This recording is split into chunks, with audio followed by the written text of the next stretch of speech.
5 साल बेमिसाल। हम है जन टीवी, जन जन की आवाज। Ladies and gentlemen, needless to say, celebrating the 5th anniversary of our very own news channel, Jan TV. And now, as we welcome the new year full of things that never have been happened.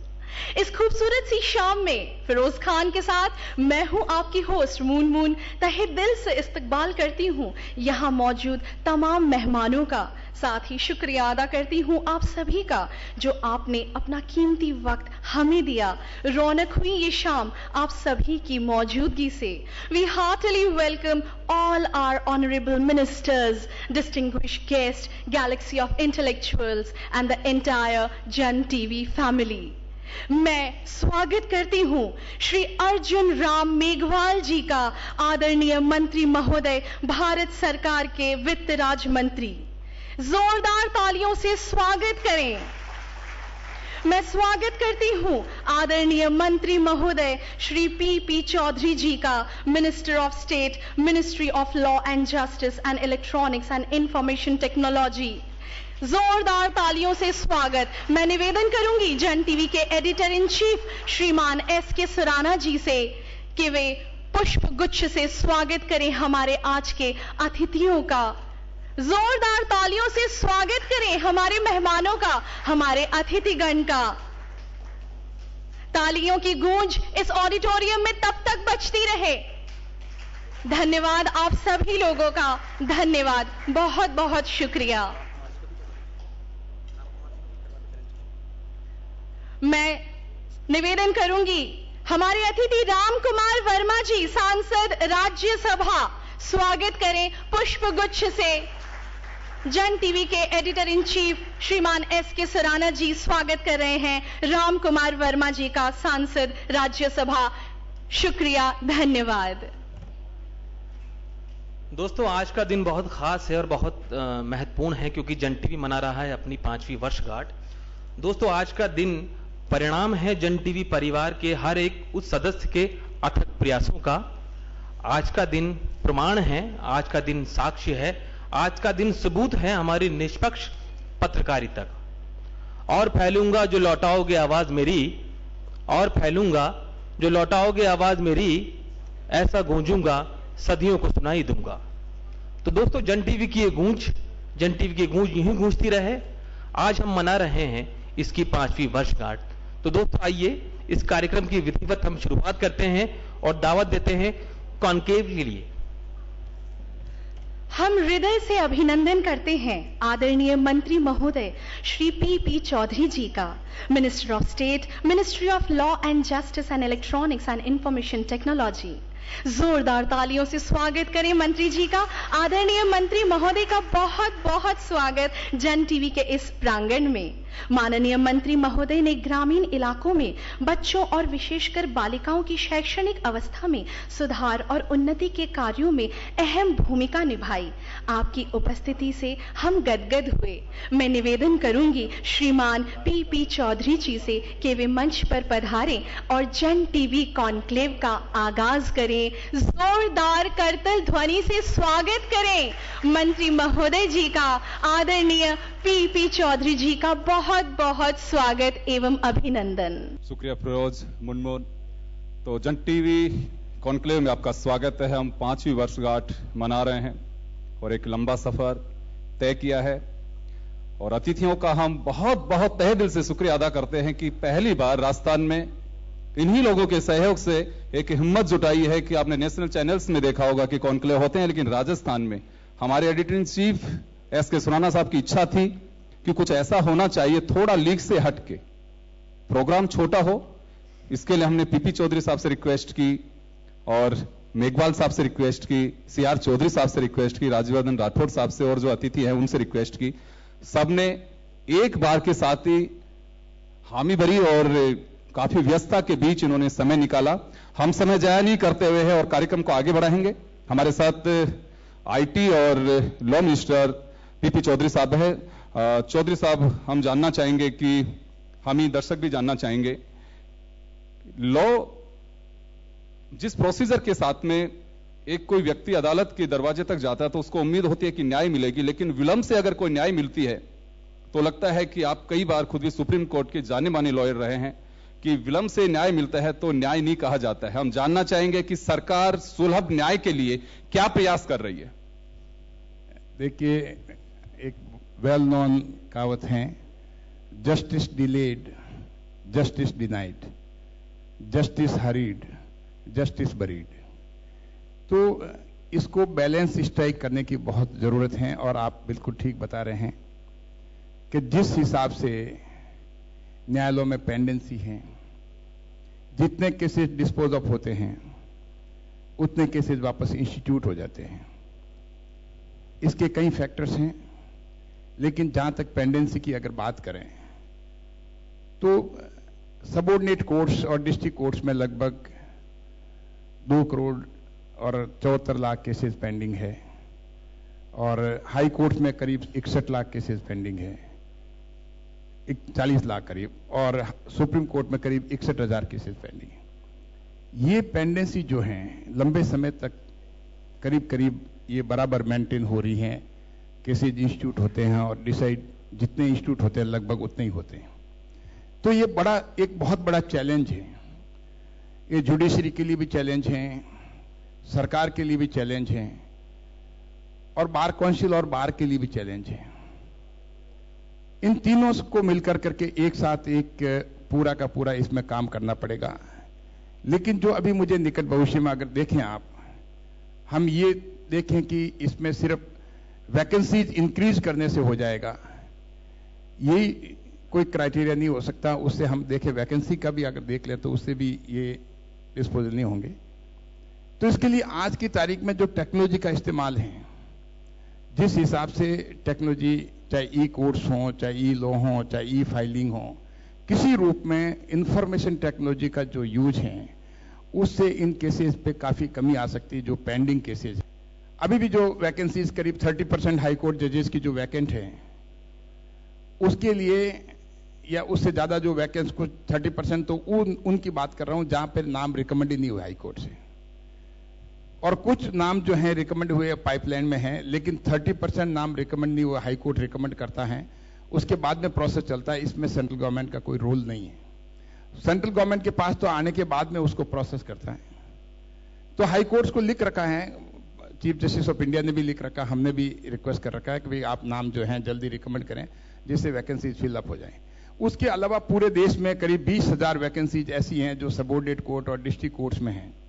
20,000 vacancies में से 15,000 भरी हुई है, 15,000 अभी भी खाली है, sorry 15,000 भरी हुई है, 5,000 अभी भी खाली है।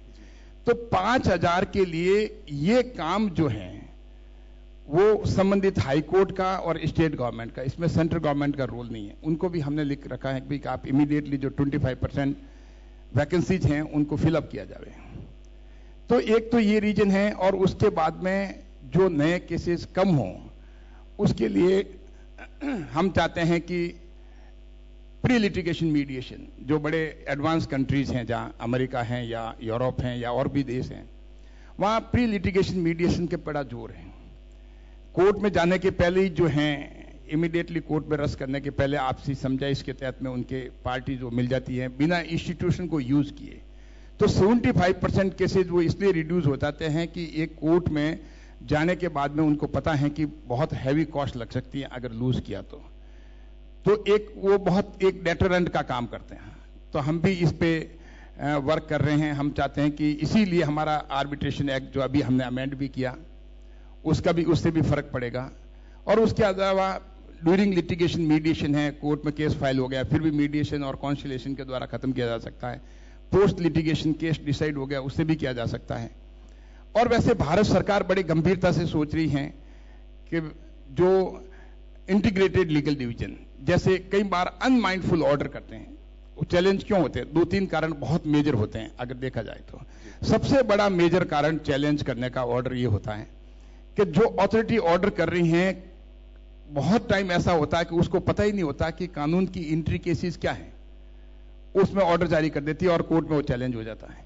कोर्ट ये नहीं कहता कि भाई आपने ऑर्डर करने के लिए ऑथोरिटी नहीं है, लेकिन कई बार होता है कि उसको पता नहीं कॉम्पिटेंट ऑथोरिटी नहीं है, कई बार प्रिंसिपल ऑफ नेचुरल जस्टिस अक्सर सर ये चर्चाएं आती है, लेकिन इस पे लगाम कैसे लग पाएगा? इस पे इसीलिए इस इंटीग्रेटेड, मैं इसी का बता रहा हूं आपको कि जैसे कोर्ट में ये सारी की सारी चीजें ये हैं, उसके बाद में लेजिस्लेशन का पार्ट में भी है, कुछ लेजिस्लेशन भी वैलिडिटी भी चैलेंज होती है, एक चैलेंज होती है तो उससे हजारों लाखों लोग अफेक्ट होते हैं, तो लिटिगेशन इंक्रीज करता है। तो इसीलिए लेजिस्लेशन का भी पार्ट जो है उसमें बहुत अच्छी तरह से डिबेट होकर के सही तरीके से अगर लेजिस्लेशन भी आएगा तो उसमें भी कोई प्रॉब्लम नहीं आएगी। लेकिन इंटीग्रेटेड लिटिगेशन की मैं बात कर रहा था, इंटीग्रेटेड लीगल डिवीजन की, जो हर मिनिस्ट्री में हम चाहते हैं, लॉ मिनिस्ट्री चाहती है कि भारत सरकार की हर मिनिस्ट्री में इंटीग्रेटेड लीगल डिवीजन की ब्रांच हो, जो कि कोई भी ऑर्डर जारी करने के पहले वो लीगल माइंड जो है जिसको हम भेजेंगे उसको एग्जामिन करेगा कि ऑर्डर जो जारी किया जा रहा है इन अकॉर्डेंस विद लॉ है या नहीं है। अगर order in accordance with law है तो वो जारी कर पाएगा। तो उससे क्या कि उसमें उस ऑर्डर में इंफॉर्मेटिव जो है, इरेगुलरिटी है, इलीगलिटी है, बहुत कम होगी, तो चैलेंजेबल नहीं होगा। चैलेंजेबल नहीं होगा तो कोर्ट में केस कम आएंगे, कोर्ट में केस कम आएंगे तो पेंडेंसी और फिर बाद में डिले का कोई चक्कर नहीं रहेगा।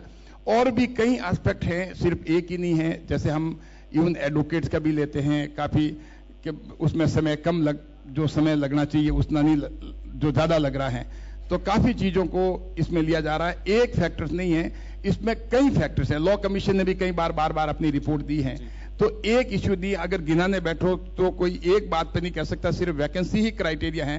There are so many criteria on the basis of which that arrears has occurred and delay is being caused. Chaudhary sahab, आपने नेचर की बात की कि लीगल नेचर केस का देखना होगा। फास्ट ट्रैक अदालतें, उसमें किस नेचर के केस शिफ्ट हों? दूसरा, लोक अदालतों का महत्व बताया जाता है कि कई बार ऐसे केसेस होते हैं कि मूछ की लड़ाई है, 45 साल से केस चल रहा है, तीसरी पीढ़ी आके लड़ रही है लेकिन उसे सोल्व करें। तो लोक अदालत का जो कॉन्सेप्ट, उसकी मॉनिटरिंग हो पा रही है कि कोई छोटा केस है, किस नेचर का केस है, इसे क्यों सोल्व नहीं कर पा रहे हैं? देखिए, ऐसा है कि इसके लिए national legal services authority act बना हुआ है, तो उसके लिए लोक अदालत वगैरह का प्रावधान है। अभी जो national legal services authority act है उसका एडमिनिस्ट्रेटिव कंट्रोल सुप्रीम कोर्ट के पास में है और हाई कोर्ट्स और कोर्ट्स के पास में सारे 3 टीयर्स में ये काम करता है। नेशनल लेवल पे सुप्रीम कोर्ट करता है, स्टेट लेवल पे हाई कोर्ट्स करते हैं और डिस्ट्रिक्ट लेवल पे डिस्ट्रिक्ट कोर्ट्स करते हैं। तो इनका जो परिणाम है, रिजल्ट है, बहुत अच्छा है। क्योंकि अगर हम सारा देखें, आज तक जब से लोक अदालत कॉन्स्टिट्यूट हुए हैं, करीब 9 करोड़ केसेज जो हैं, किसी हो सकता है छोटे छोटे केसेज भी हों, पैटी मैटर्स भी हो, लगभग 9 करोड़ केसेज जो हैं वो उससे डिस्पोज ऑफ हुए हैं। तो अगर ये लोक अदालत नहीं होता तो ये केसेज कोर्ट में, उसमें अगर ये मानते हैं हम 10% भी कोर्ट में अगर आते हैं तो भी बहुत बड़ा एक करीब 90 लाख या 1 करोड़ के केसेज और पाइल अप हो जाते हैं और एरियाज में हमारी बढ़ोतरी कर देते हैं और दूसरे केसेज को डिले करते हैं। केसेज को लेकर के मीडिया ट्रायल की बात की जाती है कि केस मीडिया ट्रायल के आधार पे हुआ। अक्सर जो पीड़ित पक्ष से ये आरोप लगाता है, कैसा लगता है कि मीडिया ट्रायल से ही डिसीजन हो रहे हैं?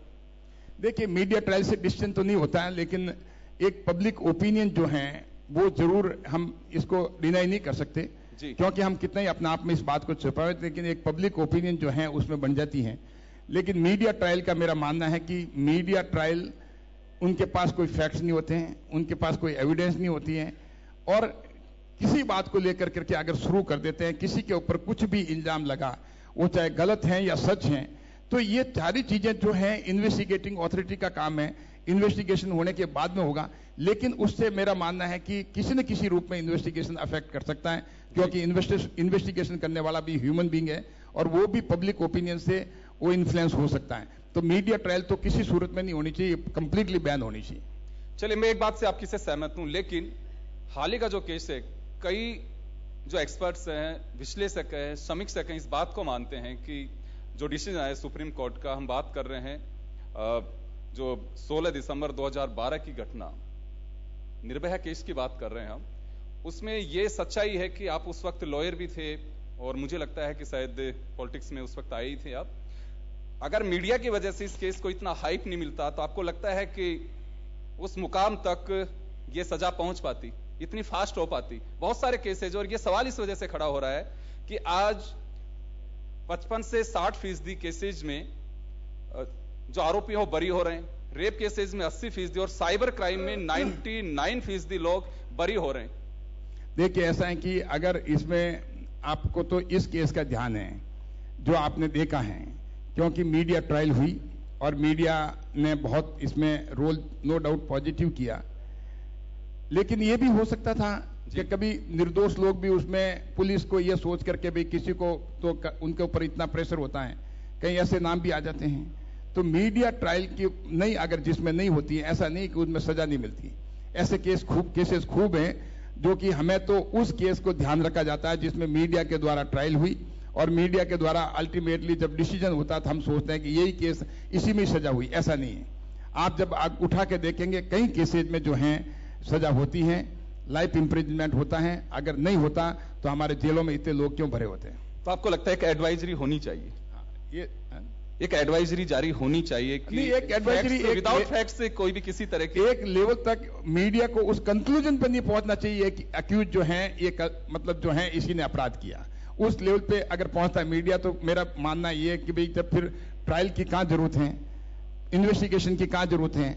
जब हम मीडिया में ही इन्वेस्टिगेशन कर रहे हैं और मीडिया में ही अगर ट्रायल कर रहे हैं तो ये चीज जो है ठीक है, उसमें आप ये कह सकते हैं कि हमारे इतना करने से जो अथॉरिटीज हैं, जो इन्वेस्टिगेटिंग अथॉरिटीज हैं वो एक्टिव हो गई, हो सकता है। इसमें कोई ऐसा नहीं है कि भाई कि कुछ हद तक इसमें भी ये सही भी बात है कि ज्यादा एक्टिव भी वो भी हो गए हों, उनके ऊपर भी प्रेशर हो, लेकिन जहां प्रेशर होता वहां भी सरकार काम करती है, नहीं प्रेशर होता वहां भी काम करती है। ऐसा नहीं है कि जहां प्रेशर हो वहीं काम करती है और दूसरे केस में कन्विक्शन नहीं होता है। अगर कन्विक्शन नहीं होता तो इतने लोग जेलों में नहीं होते हैं। जी, आप कहना चाह रहे हैं कि डिसीजन का जो काम है वो अदालतों पर छोड़ना चाहिए और फैक्ट जहां हो वहां तक मीडिया। चलिए, समय कम है, आपके पास में एजेंडा बहुत सारा है और आप बोल भी सकते हैं। मैं आईटी से जुड़ा उसमें चाहूंगा कि सरकार के क्या कदम है जिससे एक खासकर एक बड़े एम्प्लॉयर के रूप में आईटी सेक्टर हो सकता है और लोगों के लिए एक राहत की खबर भी मिल सकती है। हम जानना चाहेंगे आपसे। देखिए, ऐसा है कि डिजिटल इंडिया जी, जो हमारे प्रधानमंत्री जी का विजन है, make in India, startup India, stand up India, ये सारे उसी के कंपोनेंट है, उसी के पार्ट हैं। जहां तक डिजिटल इंडिया का विजन की बात करें तो ब्रॉडली अगर मुझे कहा जाए, वैसे इसके 9 पिलर हैं, लेकिन ब्रॉडली अगर 3 पिलर में हम डिवाइड करें तो सबसे पहले जो है स्ट्रॉन्ग इंफ्रास्ट्रक्चर की बात आती है डिजिटल इंडिया के लिए, और सेकंड आती है service on demand and e governance, और थर्ड जो आती है वो आती है डिजिटल एम्पावरमेंट।